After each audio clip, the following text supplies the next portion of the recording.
Hey guys, GummerX here. Yes, that is my giant bear. So today we're going to explain all of the foreshadowing between Tonoyasu being Orochi's brother. Yes, the Shogun of Wano. Oda's done it yet again where he's got all these Japanese folktales that he's pulling into this Wano arc. We had the Benkai looking guy, Gyokumaru on the bridge that was fighting Zoro. We had the Witching Hour boy, and then we've got Yamata no Orochi. Once again, all these folktales, and now he's doing it with the Edo era.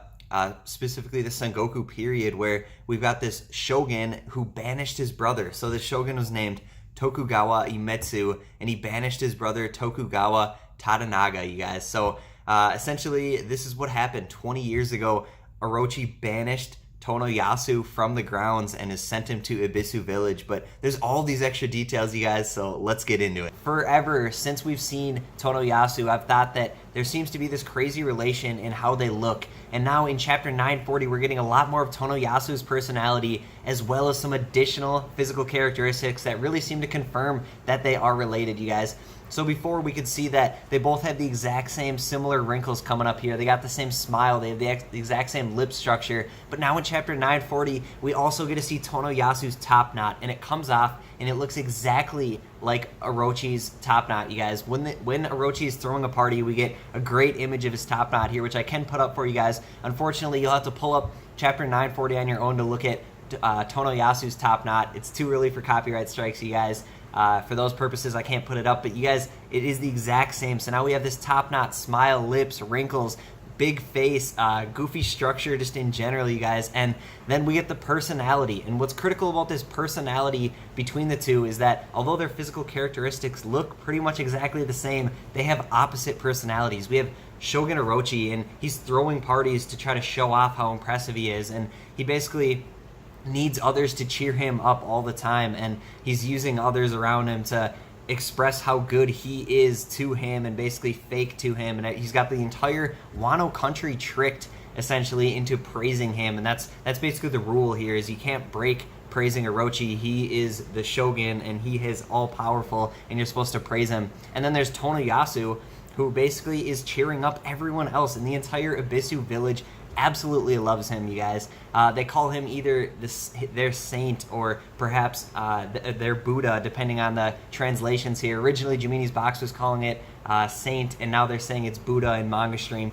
So what I think happened here is I think Tonoyasu was actually banished 20 years ago. He didn't want to revolt. He didn't want to take out Lord Odin and all of his followers, essentially the Kozuki clan. And I think Orochi didn't want to kill him, but he banished him to Ibisu Town. And now, over time here, everyone in Ibisu Town has grown to love Tonoyasu because he's the exact opposite of Orochi, and everyone secretly hates Orochi. This guy is the worst. He chases around a little kid, Otoko, for laughing at him because, like I said, no one's allowed to make fun of Shogun Orochi. It is the rule, it is the law across the land of Wano.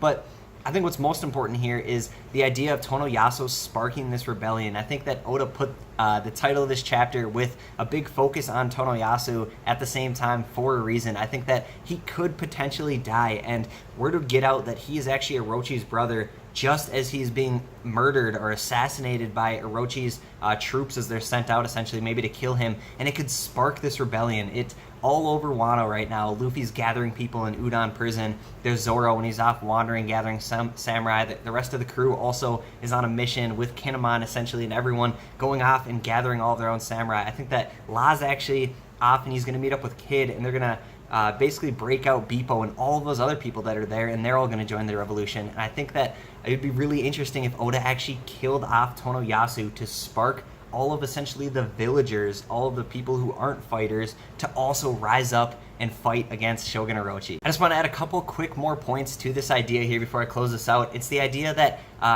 Tonoyasu didn't actually recognize Shinobu or Kanjuro when he was with them, but apparently he knew exactly who they were and what was going on and about the Kozuki clan. So I think this fits really well with this idea that if he was Orochi's brother, he would actually know what's going on, essentially, and know all about this Kozuki clan mess and all of these main 9 red scabbards, essentially, that are here, and the Oniwaban. He would actually know all about this. So I think that fits really well.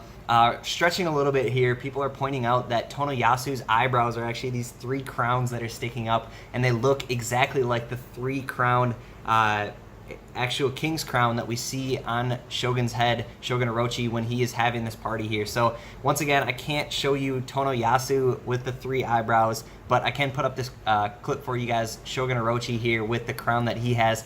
Pull up chapter 940, you guys. You got to jump right to when Tonoyasu is actually helping out an old man in chapter 940. That's when you get a perfect image of his top knot. You guys got to check that out. It's great new evidence for this idea. Ultimately, what do you guys think? Smash that subscribe button. If you want notifications, hit the cute little bell next to it. Hit the like button while you're at it, you guys. Do you guys think that Tonoyasu is the brother of Orochi? Could he possibly die to help spark this rebellion, this revolution against Shogun Orochi and Kaido to help take down this terrible country that's been put up, this poisonous industrial lifestyle that's basically killing off all of the regular people, all the villagers. Everyone's out there starving. Do you think that Tonoyasu could die to help really spark this and motivate this and get this ball rolling with all of the regular civilians that aren't samurai throughout the country? I'd love to hear from you guys. Do you guys think that Denjiro is Tonoyasu, essentially, that they are the same person, and maybe something happened with this Kokishi dolls to change how Tonoyasu and the people of Abisu Village act and look? Is this a possibility for you guys? I could expand on that further in a different video, but let me know what you guys think. If you guys want me to make videos of certain topics or characters or ideas, please comment down below as well. I'd love to hear from you. Thank you guys so much, and have a great day.